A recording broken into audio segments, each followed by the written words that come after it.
Monsieur le secrétaire Fang Fei, je vous remercie d'avoir accepté l'interview de CMG malgré votre emploi du temps chargé. J'en suis honoré. Monsieur le secrétaire Fang Fei, nous savons que Hainan dispose d'une situation géographique unique. C'est la perle éclatante de la mer de Chine méridionale. Et en fait, si nous y réfléchissons bien, elle a joué un rôle très important dans le développement de toute la société chinoise. C'est l'une des 5 premières zones économiques pilotes de Chine et le premier port de libre-échange aux caractéristiques chinoises. Puisque vous avez travaillé à Hainan pendant plus de 3 ans, nous aimerions savoir comment vous évaluez le développement économique et social de Hainan. Et quelles sont, selon vous, la voie à suivre et l'orientation stratégique de la croissance de Hainan.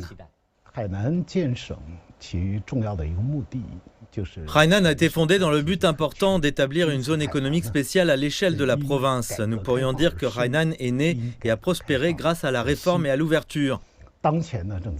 Nous accélérons actuellement la construction d'un port de libre-échange aux caractéristiques chinoises et à l'influence mondiale.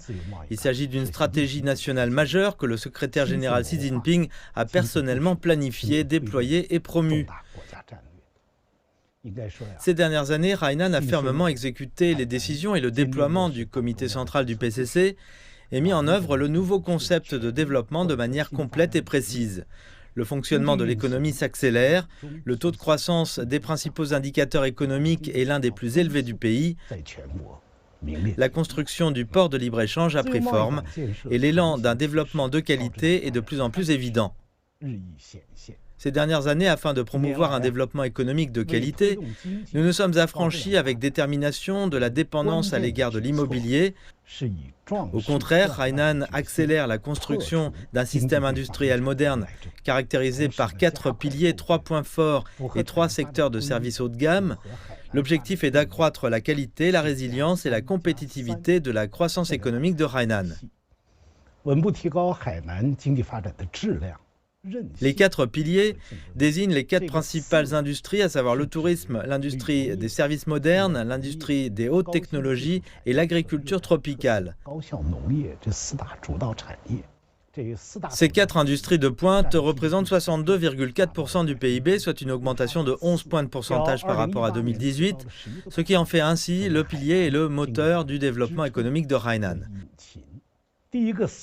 Les 3 points forts font référence à l'exploitation des avantages de la température climatique, de la profondeur de l'océan et de la latitude géographique de Hainan pour développer les industries de la sélection des semences, des fonds marins et de l'aérospatiale.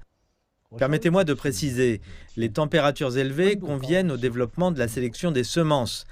Les grands fonds marins sont favorables au développement de l'industrie marine, en particulier des sciences et technologies des grands fonds. Les basses latitudes sont particulièrement propices au développement de l'industrie spatiale, car le coût de lancement des fusées spatiales sera moins élevé. Les 3 secteurs de services les plus importants sont le shopping haut de gamme, les soins de santé et l'éducation, où nous espérons attirer le retour des consommations extérieures. Hainan stimule la croissance des forces productives de nouvelle qualité.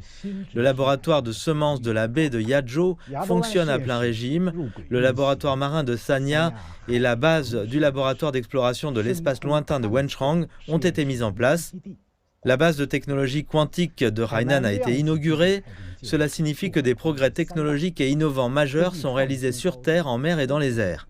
Il s'agit également de domaines clés dans lesquels nous sommes prêts à cultiver des forces productives de nouvelle qualité. Le niveau de développement axé sur l'innovation s'est considérablement amélioré. Quant au positionnement du développement futur de Hainan, il a été clairement établi lorsque le secrétaire général Xi Jinping a demandé, en avril 2018, de faire de Hainan une zone pilote pour la poursuite de la réforme et de l'ouverture sur tous les plans. Une zone pilote nationale pour la conservation écologique, une zone de service pour la mise en œuvre des grandes stratégies de la Chine et une destination internationale pour le tourisme et la consommation. En visite à Hainan en avril 2022, il nous a demandé d'accélérer la construction d'un port de libre-échange aux caractéristiques chinoises et à l'influence mondiale. Nous nous efforçons de faire du port de libre-échange de Hainan un fleuron distinctif et une porte d'entrée importante pour l'ouverture de la Chine sur le monde extérieur dans la nouvelle ère. Si l'on compare le lien entre les 2 marchés les plus actifs du monde actuel, le méga marché intérieur et le vaste marché de l'Asie du Sud-Est au chiffre arabe 8, Hainan se trouve à l'intersection de ce chiffre. De plus, nous imaginons souvent que si nous tournons horizontalement ce chiffre de 90 degrés, il devient le symbole de l'infini, ce qui signifie en fait un potentiel sans fin. Monsieur le secrétaire Fang, vous venez d'évoquer la construction d'un port de libre-échange aux caractéristiques chinoises. Hainan commencera ses opérations douanières indépendantes en 2025, ce qui est considéré comme la première priorité du gouvernement. Pourriez-vous préciser ce que signifie opération douanière indépendante? Pourquoi est-ce si important? Quelle est la feuille de route de la province de Hainan? Quels sont les progrès réalisés jusqu'à présent? La réalisation d'opérations douanières indépendantes constituera une étape importante pour la construction du port de libre-échange de Hainan. Elle est également d'une importance vitale pour le développement de haute qualité de Hainan. Le port de libre-échange de Hainan met en œuvre le système politique de facilitation du libre-échange consistant à ouvrir la première ligne et contrôler la seconde. Une fois réalisées, les activités de commerce et d'investissement entre Hainan et le reste du monde seront plus fréquentes, plus libres et plus pratiques. Cela permettra à Hainan de faire converger les éléments mondiaux, de mieux répartir les ressources mondiales, ce qui démontrera de manière éclatante que la porte de l'ouverture de la Chine ne sera pas fermée. Au contraire, elle ne fera que s'ouvrir de plus en plus largement. Cela aura un impact important sur les investisseurs nationaux et étrangers et sur la population locale de Hainan. Conformément aux exigences du comité central du PCC et du secrétaire général Xi Jinping, nous avons donné la priorité au processus d'opération douanière indépendante pendant la construction du port de libre-échange de Hainan. Nous déployons tous les efforts nécessaires pour atteindre l'objectif dans les délais prévus. Le pays a spécifiquement formulé la loi de la République populaire de Chine sur le port de libre-échange de Hainan, fournissant une garantie juridique pour les politiques clés du port de libre-échange de Hainan, ce qui devrait renforcer la confiance des investisseurs mondiaux. Le secrétaire général a souligné que la construction du port de libre-échange de Hainan est un projet systématique complexe. Nous sommes également pleinement conscients que les opérations douanières indépendantes ne seront pas réalisées du jour au lendemain. Nous adopterons plutôt une approche progressive et effectuerons des tests de résistance. Des changements radicaux ne devraient pas intervenir au moment où les opérations douanières indépendantes sont réalisées. Un nombre suffisant de tests de résistance sur les différentes politiques devrait être effectué au préalable afin d'assurer une transition en douceur. Le marché ne sera plus efficace que si le gouvernement est plus proactif. Oui, lorsque nous disons que le gouvernement pourrait être plus proactif, la planification est un aspect important. Un autre aspect est la politique. En ce qui concerne le port de libre-échange de Hainan, le gouvernement central et les ministères et commissions concernés ont publié plus de 180 politiques jetant des bases solides pour les politiques du port de libre-échange de Hainan. Fondamentalement, nous avons besoin d'un marché efficace qui permette une pleine concurrence, ce qui, à son tour, stimule la vitalité du marché et l'innovation. J'espère que Hainan pourra obtenir des résultats satisfaisants à vos yeux. Alors que le port de libre-échange se développe rapidement, une transformation verte et à faible teneur en carbone de l'économie et de la société modifie considérablement la structure industrielle, le bouquet énergétique et les modes de consommation. Par exemple, nous sommes en train de transformer Hainan en une île à énergie propre. La capacité installée d'énergie propre de Hainan a atteint 78,5% à la fin de l'année 2023, dépassant la moyenne nationale de près de 18,4%. Cela montre qu'une part importante de la consommation d'énergie de Hainan provient de ressources propres et renouvelables. Nous accélérons également les progrès de l'énergie éolienne offshore et des technologies photovoltaïques. L'énergie éolienne est désormais utilisée pour la production d'hydrogène et de méthanol vert, ce qui permet de relever le défi de l'écologisation et de la réduction des émissions de carbone de nos sources de carburant. Nous encourageons également l'intégration d'industries respectueuses de l'environnement dans notre structure économique et notre développement industriel. Troisièmement, nous sommes déterminés à promouvoir des modes de vie écologiques et à faible émission de carbone. Par exemple, nous avons proposé d'interdire la vente de véhicules à essence sur l'ensemble de l'île d'ici à 2030. L'initiative pionnière de Hainan visant à éliminer progressivement les voitures à essence pourrait être l'une des plus précoces au monde. À titre de comparaison, la Californie aux États-Unis envisage une mesure similaire vers 2035. Quel est le pourcentage de véhicules à énergie nouvelle parmi les véhicules nouvellement immatriculés sur l'île de Hainan à l'heure actuelle? Sur 2 véhicules nouvellement achetés à Hainan, l'un des 2 est un véhicule électrique, ce qui représente une part de 50%. La Californie est considérée comme un précurseur aux États-Unis en matière de véhicules à énergie nouvelle. Mais Hainan progresse davantage que la Californie. C'est notre plan. Vous avez parlé de développement vert et durable. Nous savons que Hainan a obtenu un fonds de 2 milliards de yuans du gouvernement central dans le cadre de l'initiative Shanshui. Comment la province de Hainan prévoit-elle de tirer parti de ces fonds pour faire progresser les initiatives écologiques et durables dans la province? Quelles sont les autres initiatives explorées par Hainan dans le cadre du financement vert provincial, au-delà du soutien du gouvernement central? La beauté naturelle de Hainan n'est pas seulement un trésor local, elle est partagée par tous les Chinois et les habitants du monde entier. La préservation des montagnes luxuriantes et des eaux limpides, des mers et des ciels bleus de Hainan est cruciale pour nous tous. Parmi les 5 premiers parcs nationaux créés en Chine, le parc national de la forêt tropicale humide de Hainan se distingue. Il comprend la zone la plus concentrée et la mieux préservée de forêt tropicale continentale insulaire, avec les types les plus divers et la plus grande zone contiguë du pays. Reconnu comme un trésor national, son aspect le plus précieux est sa riche biodiversité. L'espèce phare, le gibbon de Hainan, autrefois au bord de l'extinction, est passé de 4 groupes de 30 gibbons en 2019 à 6 groupes de 37 gibbons.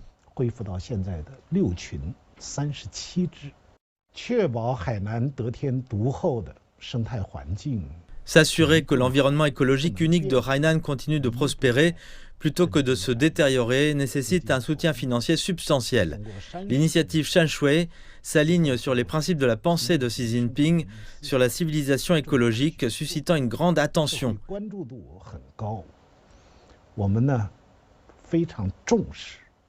Nous accordons la priorité à cette initiative et nous nous engageons à utiliser les ressources financières de manière scientifique, normalisée et efficace, en veillant à ce que chaque centime soit utilisé à bon escient. En termes de financement vert, nous nous concentrons sur plusieurs aspects clés. Tout d'abord, nous sommes déterminés à renforcer le cadre politique et réglementaire de la finance verte. Deuxièmement, nous avons émis des obligations vertes. Hainan est entré dans l'histoire en devenant la première province du pays à émettre des obligations vertes sur le thème de la biodiversité. Hainan a émis une obligation offshore en RMB de 5 milliards de yuan à Hong Kong, dont 1 milliard de yuan pour des obligations vertes sur le thème de la biodiversité, 1 milliard de yuan pour des obligations bleues et 3 milliards de yuan pour des obligations sur le développement durable. Les obligations vertes sur le thème de la biodiversité soutiennent principalement des projets liés à la restauration des écosystèmes des baies, à la culture et à l'entretien des mangroves, et à l'amélioration des habitats pour les oiseaux, les plantes aquatiques et les animaux. Troisièmement, nous avons mis en place des fonds d'orientation gouvernementaux qui accélèrent les investissements dans le secteur vert. En 2022, le ministère des Finances de Hainan a alloué 10 milliards de yuan à la création du fonds d'investissement pour la construction du port de libre-échange de Hainan. À la fin du mois d'octobre 2023, 4 sous-fonds dans le secteur vert ont été établis, amassant un fonds total de plus de 4 milliards de yuan. Quatrièmement, nous explorons le modèle d'échange de droits d'émission de carbone. En mars 2022, l'établissement d'un centre international d'échange de droits d'émission de carbone a été approuvé dans le port de libre-échange de Hainan. La même année, le centre a réalisé avec succès sa première transaction transfrontalière de carbone avec un volume supérieur à 10 000 tonnes. Cinquièmement, nous encourageons la cotation des entreprises vertes. Nous avons établi une liste de ressources de réserve pour les entreprises à coter en bourse, en mettant l'accent sur le soutien aux entreprises soucieuses de l'environnement et engagées dans la préservation de l'environnement. Ce soutien permet à ces entreprises d'accéder à différents niveaux du marché des capitaux pour obtenir des financements, ce qui favorise un développement de qualité dans les initiatives vertes et à faible émission de carbone. Monsieur Fang, l'industrie des expositions de Hainan est devenue une marque de fabrique pour la province, en particulier grâce à des événements tels que le Forum de Boao pour l'Asie et l'Exposition internationale des produits de consommation de Chine. Comment évaluez-vous l'influence de l'industrie des expositions sur l'économie et la société de Hainan en général? À l'avenir, où voyez-vous le potentiel de Hainan pour renforcer l'ouverture et la coopération?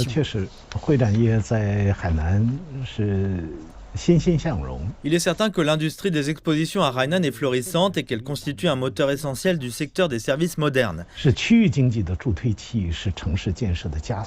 Elle agit comme un catalyseur essentiel de la croissance économique régionale et du développement urbain, tout en offrant une porte d'accès aux opportunités mondiales. La décision du gouvernement central d'accueillir à Hainan des événements majeurs tels que le FBA et l'EIPCC revêt une signification profonde. Elle renforce la capacité de Hainan à s'aligner sur l'agenda national, élargit son engagement extérieur, facilite la circulation économique, stimule la modernisation industrielle et accroît l'influence internationale de Hainan.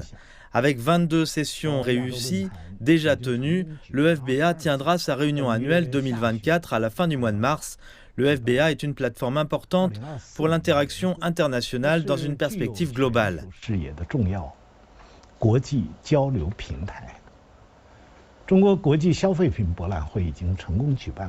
Le IPCC a organisé avec succès 3 sessions et est reconnu comme l'une des 4 expositions au niveau national.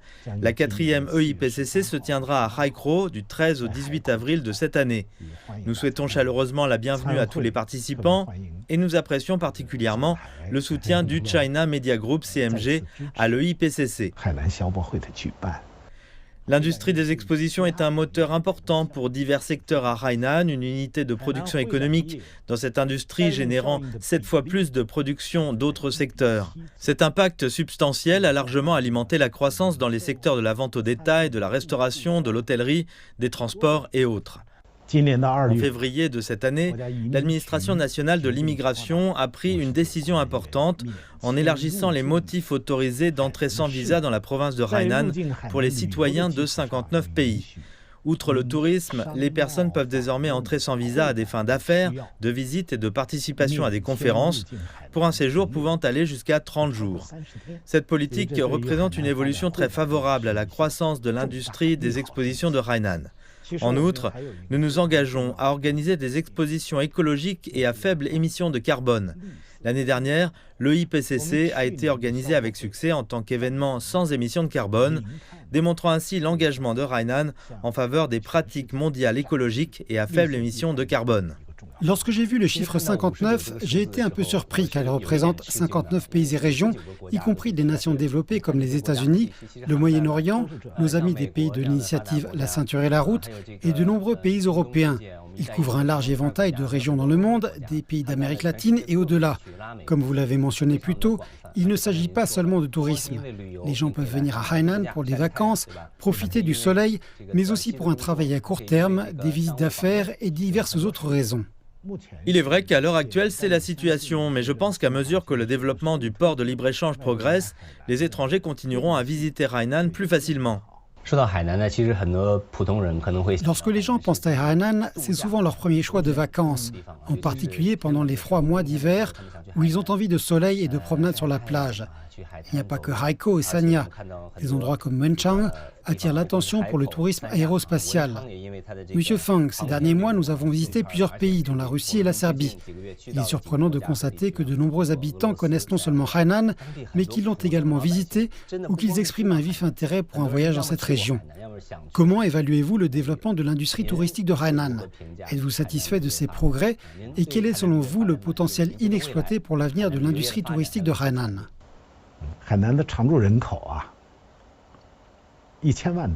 Hainan, dont la population locale dépasse à peine les 10 millions d'habitants, a connu l'année dernière une augmentation remarquable du nombre de visiteurs avec plus de 90 millions de voyages effectués par des voyageurs nationaux et internationaux. Cette année, pendant les 8 jours de la fête du printemps, Hainan a enregistré un nombre record de touristes et de recettes avec plus de 9,5 millions de visites. Ce chiffre impressionnant représente environ un dixième du nombre total de visiteurs de l'année précédente. Hainan est en train de devenir une destination recherchée par les touristes chinois et internationaux.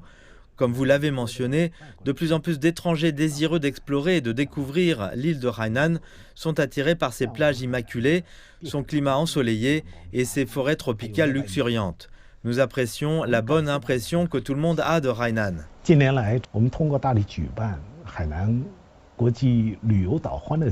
Ces dernières années, nos efforts pour accueillir des événements majeurs tels que le carnaval de l'île de Hainan, le festival international du film de l'île de Hainan, la régate du Tour de Hainan et le Tour de Hainan ont effectivement transformé le paysage touristique de Hainan, passant d'une semaine d'or traditionnelle à un mois d'or et à une saison d'or.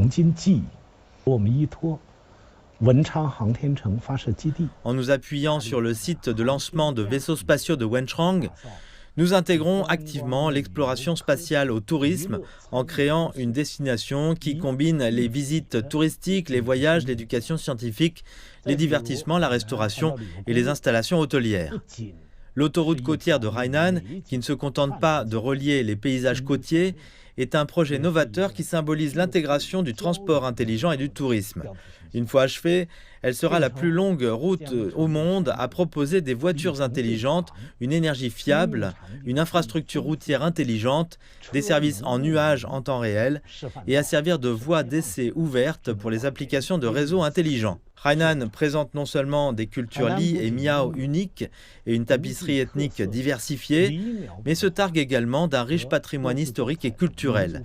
L'île abrite l'héritage littéraire de Su Dongpo, un écrivain et poète chinois de renom, des traditions maritimes vivantes, l'opéra de Hainan caractéristique et le cadre actuel du détachement rouge des femmes, un ballet chinois bien connu.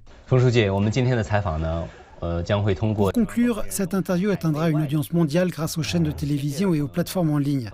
Beaucoup de gens expriment leur affection pour Hainan et souhaitent s'y rendre. Pourriez-vous partager un bref message avec tout le monde? Chers amis, Hainan bénéficie d'un environnement agréable, de politiques économiques et commerciales favorables et d'une situation géographique exceptionnelle. C'est un endroit qui offre de nombreuses possibilités de développement et un avenir prometteur. Nous vous invitons sincèrement à visiter Hainan, belle, ouverte et accueillante. Elle sera votre destination idéale pour les vacances, les investissements et le travail. Merci beaucoup. Tout le plaisir est pour moi. Monsieur Fang, au nom de nos téléspectateurs, je vous remercie d'avoir fait cela.